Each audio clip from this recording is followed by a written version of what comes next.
Bad news mga guys. Bakit?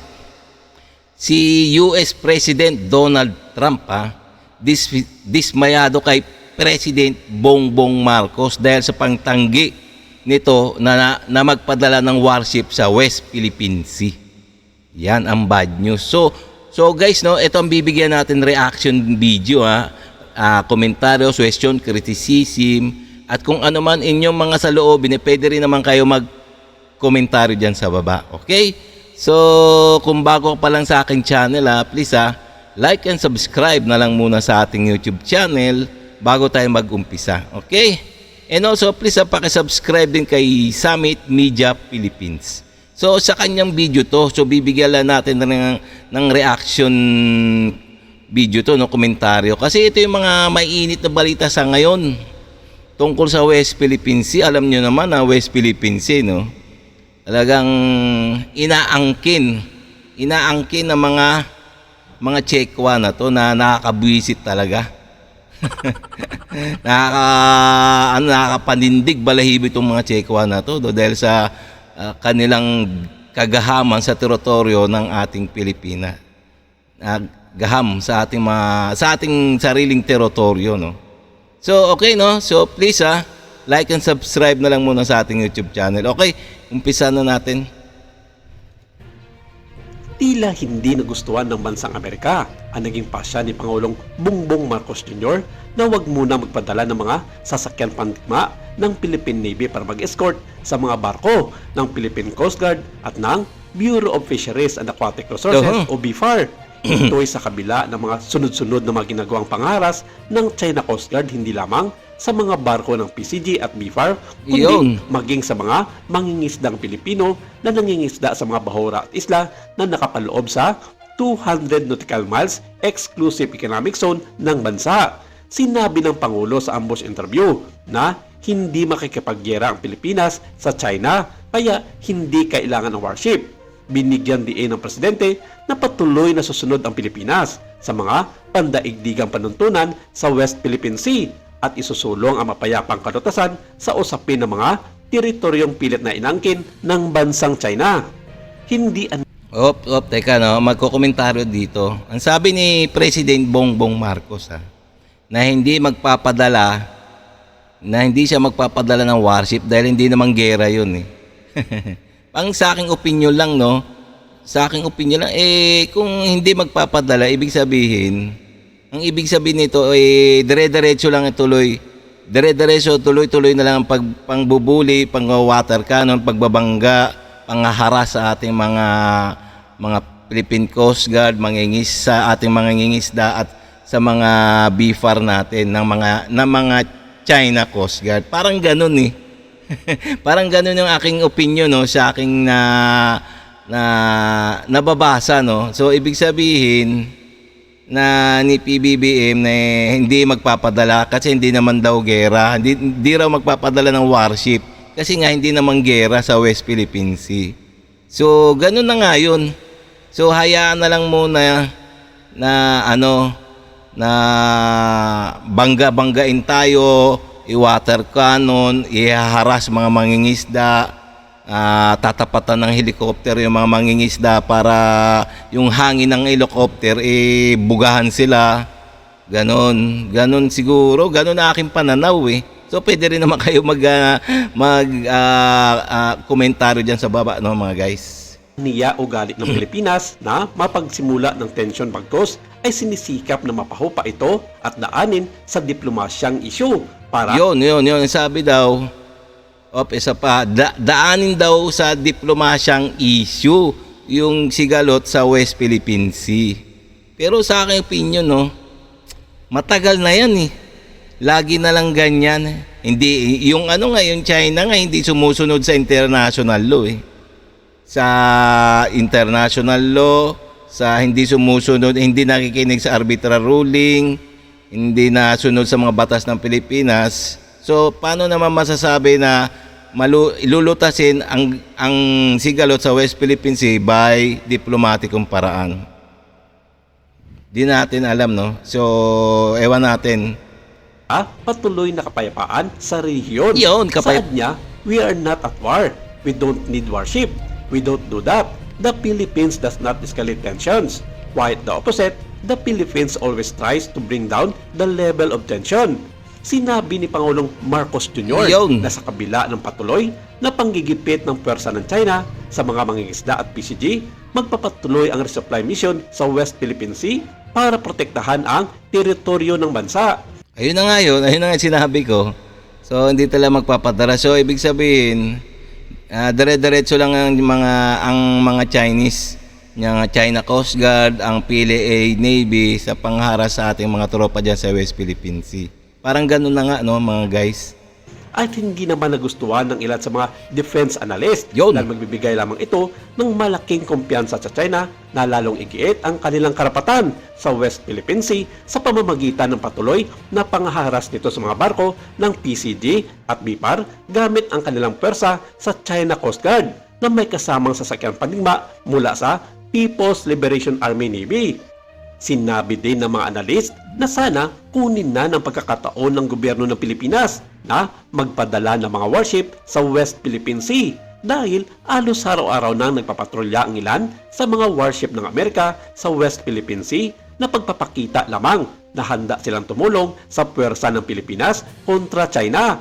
Ginagawa Ayun naman pala, no. So sabi ng mga analista, sa mga analyst sa maritime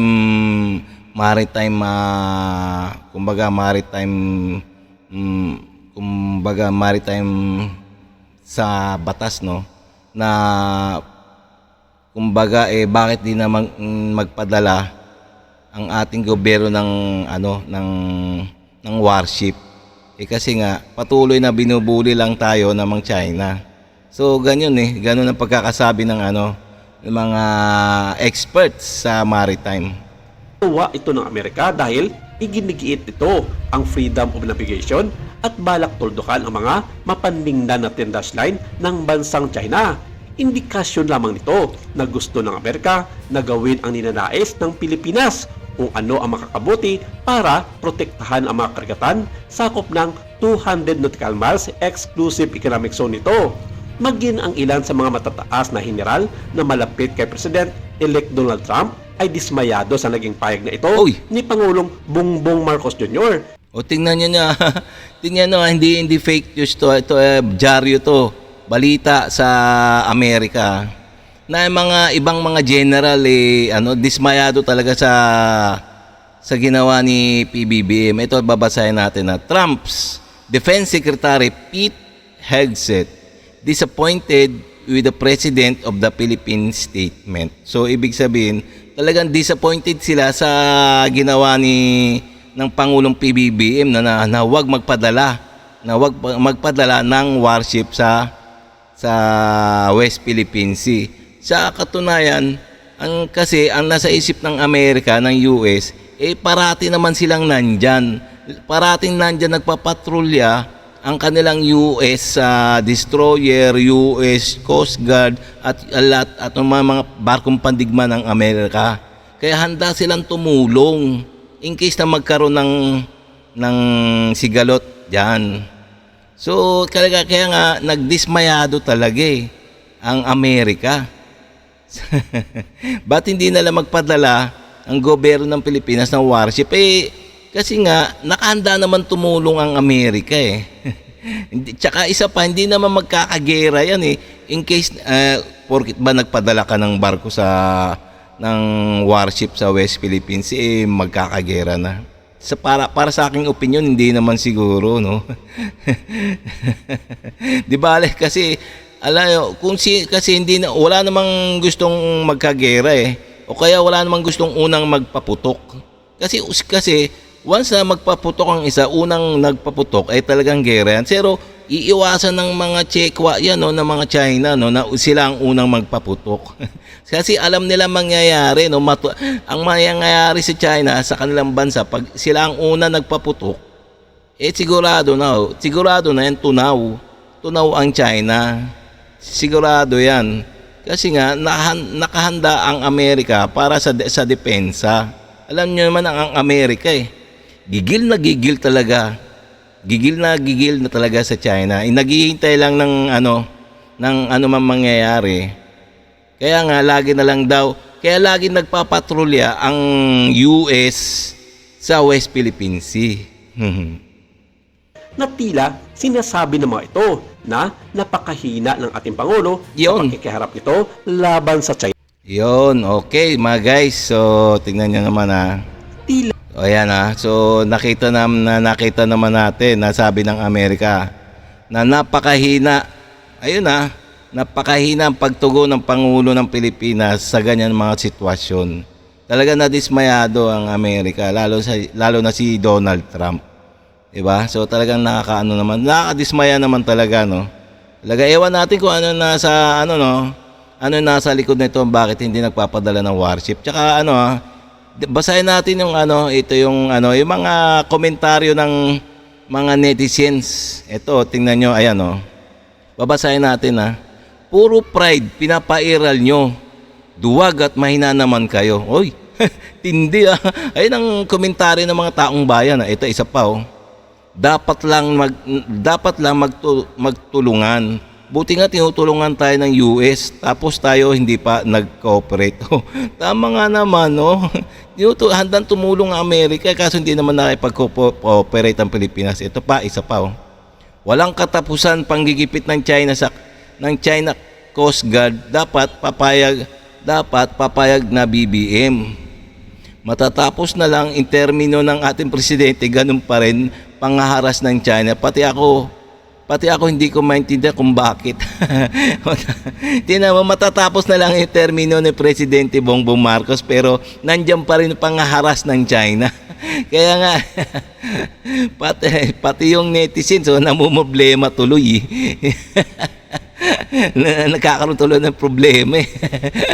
Tsaka isa pa napakasimple po, bakit di nyo maintindihan. Pero mahaba na to mga guys. Isa pang komentaryo ng mga ating kababayan. Duwag na namamahala. Sigurado may mamamatay, fisherman, Navy o Philippine Coast Guard at BFAR personnel, wala pa rin action. Diyos ko doy. Tingnan mo, ayan Duwag na namamahala. Yon, sigurado kahit mamatay yan si fisherman, Navy, Philippine Coast Guard personnel, wala pa rin action. Parang gano'n na nga. Isa pa isa pang komentaryo mga guys Pag iniwan tayo ng Amerika, sino pa ang tutulong sa Pilipinas? Kawawa tayo mga Pilipina. Oo nga naman. Isa pa, basahin uli natin yung komentaryo nito. Isa pa mga guys Mali, dapat huwag tayo matakot sa China. Labanan niyan, paulit-ulit na lang. Isa pang komentaryo mga guys Amerika, kayo na magbantay sa West Philippine Sea. Ayan ang mga komentaryo ng ating mga netizens tungkol sa nangyayari sa West Philippine Sea. So, okay so sana nga hindi natin maintindihan kung anong gusto.